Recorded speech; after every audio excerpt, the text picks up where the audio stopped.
Allez. Encore un face cam où je vais pas me faire que des amis. Hein. Ça craint quand même. Hein. Aujourd'hui, je vais m'attarder sur le cas Florian Philippot. Il faut toujours voir le parcours des gens, ce que les gens ne font pas, justement. Je parle souvent de ça pour Soral, qui est la plus grande arnaque depuis 20 ans, avec son frère Dieudonné. Mais apparemment, ça fonctionne auprès d'un public d'abrutis qui sont juste lobotomisés, aveuglés par leur antisémitisme, leur haine bien sûr d'Israël et des États-Unis. Et avec ça, on peut tout faire passer. Alors Philippot, c'est beaucoup moins grave, attention, je ne compare pas Philippot et Soral. Déjà, c'est un énarque. Il faut que vous compreniez la base, c'est que l'ENA fabrique des protecteurs du système et donc de la Ve République.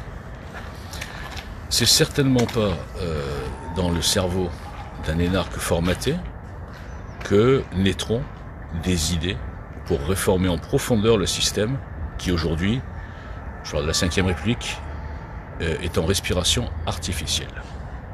Et je le dis souvent, depuis 7 ans, ils vous font oublier le quoi pour vous enfermer dans des guerres de qui. D'où le quoi avant qui de Walter Boujna, copyright 2017. Philippot, souvenez-vous, quand il part du RN, il fait son petit mouvement, les Patriotes. Son petit mouvement, avant la Covid, avait 3000 adhérents. C'était rien. Et il vient, il prend le même marché, exactement le même qu'Asselineau. Avec un petit peu moins d'antisionisme quand même. Et d'antisémitisme. Et bon, il végète, etc. Sur ce arrive la Covid.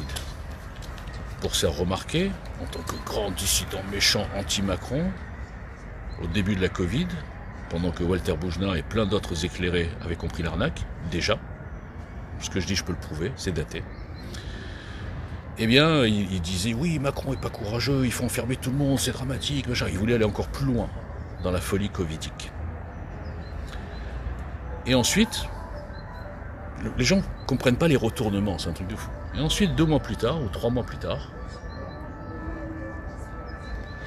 il devient le chantre des anti-vax, de l'arnaque Covid, etc. Et il passe de 3000 à 35 000 adhérents qui sont tous venus sur « Ah ben oui, au moins Philippot il bouge, il fait des manifestations ». Je décrypte. Le système, je ne sais pas pourquoi, à la rigueur, moi ça m'arrange parce que je le déteste. Je parle de Philippot, de Asselineau. Le système préfère avoir Philippot comme porte-drapeau du Frexit, etc., que Asselineau. Donc, nous avons vu un boost terrible pour Philippot. Nous avons vu des manifestations qui étaient parfaitement presque subventionnées, j'ose le dire, qui étaient vraiment, c'était lui, il fallait laisser le monopole de ce marché à Florian Philippot pour le faire monter et pour faire encore plus disparaître Asselineau. Je répète que ce côté-là de l'histoire me plaît beaucoup, parce que pour moi, Asselineau est une véritable crapule. Et je le vois notamment depuis longtemps. Anecdote. Quand je suis arrivé, vous savez, je ne suis pas arrivé au hasard. Moi. Je ne suis pas un gilet jaune qui descend du camion. Avant d'écrire la trame du programme EGL, j'avais étudié tous les programmes. Et celui qui m'avait fait le plus rire, bon, France Insoumise, d'accord, mais ça on s'y attendait, c'était celui d'Asselineau. Je l'ai décrypté, j'avais fait une vidéo sur l'hymne russe d'ailleurs, je trouve que ça allait très bien. Et j'avais démontré par A plus B avec ses propres mots, ses propres phrases, ses propres déclarations, son propre programme, que ce n'était qu'un programme communiste. Islamophile, maghrébophile, sinophile, comment on peut dire, ouais, chinophile, je sais pas comment on dit, et russophile. D'accord ? Avec le seul drapeau anti-Union européenne. Là-dessus, nous sommes d'accord, c'est le seul point d'accord que j'ai avec Asselineau. Et ce type-là passait pour un patriote, gaulliste. Il se réfère beaucoup à De Gaulle, jusqu'à aujourd'hui, mais à l'époque dans son programme, alors qu'il n'a rien d'un De Gaulle. Et il se réfère beaucoup à De Gaulle, comme beaucoup de fake, de tartuffes, pour défendre finalement la Ve République aussi. Alors que je l'ai dit, j'en ai fait une vidéo extraordinaire. Je me flatte parce que comme personne me flatte, je suis obligé de compenser. J'ai fait une vidéo extraordinaire où j'ai dit que penserait De Gaulle de la France d'aujourd'hui et de sa, virgule, 5e République. Il cracherait dessus. De même que la soumission à l'Union Européenne, il cracherait dessus. Ça, nous sommes d'accord. Donc ces gens-là se réfèrent à De Gaulle, alors que De Gaulle aujourd'hui validerait la réforme de la 5e de Walter Bougenat. Il est fou ce type-là. Et cracherait sur la 5e actuelle, qui est redevenue ce qu'il ne voulait pas, c'est-à-dire un truc des partis, etc. Il n'y a plus du tout de contact direct, de contrat non écrit entre le président, son équipe et le peuple. Et c'est ça que j'ai voulu réinstaurer. Souvenez-vous que quand on rappelle De Gaulle, il n'avait pas de parti politique. Donc, pour revenir à Philippot, il a été boosté par le système pour être... Le système doit remplir des cases pour faire croire aux gens qu'il y a une opposition. Il fabrique une fausse dissidence, les fameux camelots dont je parle tous les jours, qui ne sont pas sur un marché politique, donc ça ne dérange absolument pas le système. Ils sont sur un marché de camelots, de désignation des coupables, de défouloir. En l'occurrence, le bon défouloir, c'est le juif, sous toutes ses formes. Forme idéologique, le sionisme. On vous fait croire que c'est du mondialisme, alors que c'est du patriotisme et du nationalisme, déjà.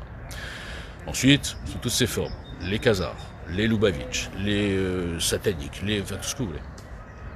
Et voilà comment toute une partie des gens qui se disent, qui voient qu'il y a un problème quand même, qui se disent résistants, ils ont l'impression qu'en se mettant dans les baskets de tous ces camelots, qui leur racontent toujours la même histoire, qui se trompent sur tous les dossiers, mais ils sont toujours crédibles et crédibilisés par le système, par une fausse diabolisation. On le voit actuellement avec Soral, et même Dieudonné, et même Youssef Indy, même Vera Gueux, même Jovanovic, même la chaîne GPTV Profonde. Zéro suspension, tous ces gens, zéro suspension. Walter Bougenat, enchanté, 46 suspensions. Compte bancaire fermé. Pourquoi? Je suis un inconnu. Tant que vous ne répondrez pas à cette question, pourquoi cet acharnement, cette invisibilisation, ce boycott total, ces suspensions, ces shadowbans, ces comptes suspendus partout, pour un simple inconnu? Parce que cet inconnu, il dérange absolument tout le système, la fausse dissidence et le système en lui-même. Donc Philippot, maintenant, analysons sa posture et sa position, sa ligne politique. Alors, il est anti-Union Européenne, il est pour la souveraineté, je suis parfaitement d'accord avec lui. Il a compris, comme beaucoup, que l'Union Européenne est une mafia de corrompus, de lobbyistes, qui facilite déjà l'islamisation, qui tue l'industrie européenne en faisant venir, sans aucune contrainte quasiment, des produits notamment de Chine, mais bon, ça c'est un détail, qui tue l'agriculture, qui tue même la civilisation, en faisant parfois même des pubs pour le voile. La liberté, c'est le voile, vous vous rappelez de ces affiches. Et quand on se dit qu'il y a un bâtiment entier de lobbyistes juste en face du Parlement européen, à un moment donné, comment ça peut être plus clair que ça? Une organisation qui est destinée non pas à développer les nations européennes, mais à tuer les nations européennes et à tuer, quelque part, même économiquement, ce continent. Donc là-dessus, je suis d'accord avec lui. Et avec Asselineau. Sauf que ces deux personnes se trompent lourdement sur la méthode. Et le système, c'est pour ça qu'il n'a pas peur d'eux. Le système sait pertinemment que les gens aujourd'hui, la masse, pas les sur Twitter, la masse, les Français globalement, qui sont 80% à regarder Télématin, France 2, France Inter, des conneries comme ça. Ils ne sont pas vraiment informés. Et ils savent très bien que mettre en avant juste le Frexit, ça pèse 3%. La bonne méthode, c'est la méthode Walter Bougenat. C'est la méthode d'une union sur un programme commun, en tapant d'abord les deux piliers principaux qui permettent la dictature idéologique que nous subissons depuis trop longtemps. C'est-à-dire une réforme profonde de la Ve République et une réforme profonde, très très profonde, de la justice. Quand je dis la justice, ce sont les institutions, comme par exemple le Conseil constitutionnel, les conseils d'État, la justice qui est vendue et qui est idéologisée complètement, un syndicat qui fait de la politique, et cette magistrature, bref. Il faut casser cette idéologie, et c'est certainement pas juste, comme ils le font souvent. Oui, on va durcir les lois, ça sert à rien, parce qu'elles ne seront pas appliquées. Donc une fois qu'on a repris le pouvoir, je sais pas, on s'en fout, c'était même pas le sujet, bon bref, je vais juste finir. Ensuite, en 6 mois, on fait de la réinformation objective sur ce qu'est l'Union Européenne, on fait un avant-après, on fait un quelles étaient les promesses, quel est le résultat, et là, on convainc les Français, là pour l'instant ils ne sont pas convaincus, et on détruit de l'intérieur cette mafia. Alors donc pour revenir sur Asselineau, il a très bien compris, comme Philippot, comme Asselineau, il a très bien compris, comme toutes les putaclics dont je parle tous les jours, que le marché porteur sur les réseaux sociaux, c'était l'antisionisme et l'anti-américanisme primaire. Philippe Murer, pareil. Tous ces gens qui sont des souverainistes, ils sont obligés d'avoir une posture antisioniste. Et quelque part, c'est pour ça que je les compare un peu dans mon dernier tweet que je viens de reposter. Je prends aussi l'exemple d'Aldostérone, par exemple, grand souverainiste algérien. C'est pour ça qu'ils sont tous sur ce marché. Alors, analysons ce qu'il vient de faire là. Il vient de lancer, moi j'appelle ça les pisse-froids. Les pisse-froids qui vous diffusent des fakes, qui vous font fantasmer, avoir très peur, attention, la guerre mondiale. Non, cette guerre n'est pas légale, le droit international, toutes ces conneries là. Vous parlez d'une guerre mondiale, hein. Ça fait des années qu'ils font tous les GPTV profonds, tout ça. C'est tous des... Avec une tête comme ça, très inquiets, ils vous annoncent la guerre mondiale, ils annoncent le prix du pétrole qui va tripler, ils vous annoncent n'importe quoi depuis des années. Ils racontent toujours ils vous annoncent aussi tic-tac Israël, etc. Alors quelle guerre mondiale? Il faut être complètement taré pour avoir cru une seconde que suite à l'attaque de l'Iran par les États-Unis et Israël, la Chine allait bouger et la Russie allait bouger. Alors complètement anti-Trump et antisémite et antisioniste, comme tous ces gens. Poutine déteste les mollahs. L'alliance avec les mollahs est une alliance géopolitique pour faire contrepoids justement, c'est un peu la guerre froide réchauffée, hein, aux États-Unis. Et voilà, donc il n'aurait jamais bougé pour les mollahs. Et les Chinois, vous croyez qu'ils aiment les mollahs? Les Ouïghours, ils les mettent dans des camps. C'est marrant, la personne parle de ça. On ne parle pas ni de génocide, ni de rien du tout. Tout va bien, ils ont déclaré l'islam comme maladie mentale. Donc vous croyez que les Chinois ils seraient rentrés dans une guerre pour aller défendre les mollahs? Ceux qui croient ça, sincèrement, sont des abrutis. Et vous voyez que sur les réseaux, ils sont pléthores. Et ceux qui ne le croient pas et qui font ça pour leur clientèle sont des enfoirés. Comprenez pourquoi j'ai un peu la rage dans cette pièce de théâtre? Donc je continue sur Philippot. Anti-européen, très bien, voilà, on va pas discuter là-dessus, on est d'accord. Ok. Ensuite, eh bien, il est un peu pro-Trump quand même. Hein, sur plein de choses, il est pro-Trump. Et là, bizarrement, dès qu'il y a eu le sujet Israël, d'un coup, il devient anti-Trump.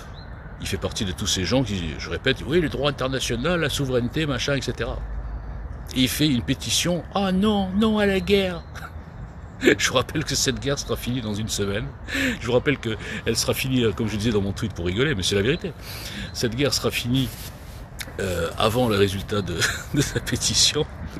Et dans tous les cas, cette guerre, il n'y aura aucun soldat français qui mettra le pied en Iran, et peut-être même que la France ne tirera même pas un missile sur l'Iran. Mais attention, stop à la guerre.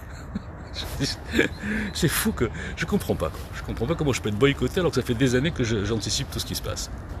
Je continue à me flatter, c'est pas grave. Je sais que ça vous énerve, c'est pour ça que je le fais. Donc, pour revenir à Philippot. Donc Philippot, quelque part, comment tu peux être anti-Trump, qui est lui aussi un anti-mondialiste? Et quand on est anti-mondialiste, qu'on défonce les tocards de chez Davos, quand on va défoncer l'arnaque du réchauffement climatique, quand on a Kennedy qui est en train de s'occuper du dossier Covid, et croyez-moi, ils vont bientôt tous payer cher, hein, quand on est le destructeur du wokisme, là je parle de Trump, hein, quand on est d'accord avec Trump sur tout ça, comment se fait-il que d'un coup, dès qu'il y a un dossier qui concerne Israël et les sionistes, on va dire ça comme ça, on devient contre Trump? Réfléchissez, ça s'appelle une posture. Aujourd'hui, il y a deux camps qui se dégagent. Et aujourd'hui, en ayant cette posture, tous ces espèces de dissidents, d'opposants à deux balles, ils sont sur la même ligne que ceux qu'ils croient combattre.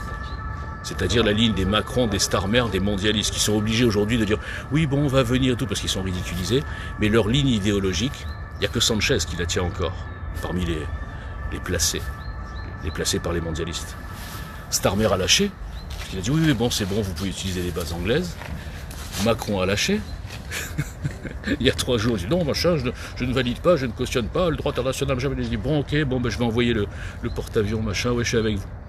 Même les pays arabes ont lâché, parce qu'ils ont compris qu'ils ne pourraient pas tenir la posture de défendre, soi-disant, la souveraineté nationale d'un pays de terroristes, tenu depuis 47 ans par des malades mentaux, qui financent et arment le terrorisme mondial, et qui sont le bras armé de l'islamisation.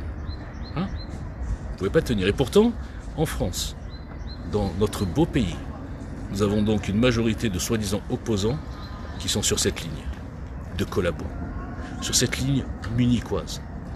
Ce sont les mêmes qui auraient dit en revenant de Munich, ah non, pas la guerre, non, c'est bon, on a pris des accords avec Hitler, non, il faut passer par la voie diplomatique. Vous vous rendez compte où on en arrive? C'est ça la collaboration. Passive, inconsciente, bête, cupide, clientéliste. C'est ça la collaboration. Comment des gens peuvent croire sincèrement qu'on peut négocier avec les mollahs? Comment les gens n'ont pas vu depuis 10 ans comment les mollahs prennent les Européens pour des cons et comment Obama a tout fait justement pour que les mollahs puissent prendre les Européens pour des cons avec leur truc nucléaire? Comment on peut valider un pays qui dit ouvertement depuis 10 ans, dès qu'on a la bombe, on détruit Israël, et on ose dire c'est Israël qui attaque l'Iran? Comment on peut dire c'est Israël et les États-Unis qui attaquent l'Iran alors que depuis le 7 octobre, ceux qui arment et qui financent le Hezbollah, le Hamas et les Houthis, c'est l'Iran. C'est-à-dire, l'Iran a attaqué Israël le 7 octobre. Comment en arriver à cette inversion? Comment être des complices de l'islamisation des esprits dans ce pays? Parce que je vais vous dire, et là c'est Walter Binaire qui vous parle, quand vous êtes bêtement antisioniste, sans savoir ce que c'est que le sionisme, et là je parle aussi à tous les mouvements gilets jaunes, qui me détestent aussi, je vous rassure, parce que je leur dis la vérité sur leurs bêtises. Comment vous pouvez être antisioniste, donc anti-patriote, donc anti-droit d'un peuple à retourner sur sa terre millénaire, hein, et être en même temps anti-mondialiste? Parce que vous défendez les deux plans mondialistes connectés sans le savoir, juste par haine d'Israël. Parce que les deux plans mondialistes connectés, mesdames et messieurs, j'en parle depuis des années. Et le seul qui a capté tout ça, dans le paysage médiatique, c'est Philippe de Villiers.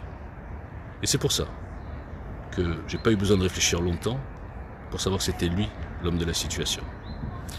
Donc, quand vous prenez parti pour l'antisionisme, vous prenez donc parti pour la destruction et l'élimination d'Israël, qui serait remplacé non pas, comme le pensent les royalistes, les abed et tout ça, dans un fantasme absolu, ah oui, le royaume chrétien, machin, n'importe quoi, ça deviendrait donc un califat, Allahu Akbar.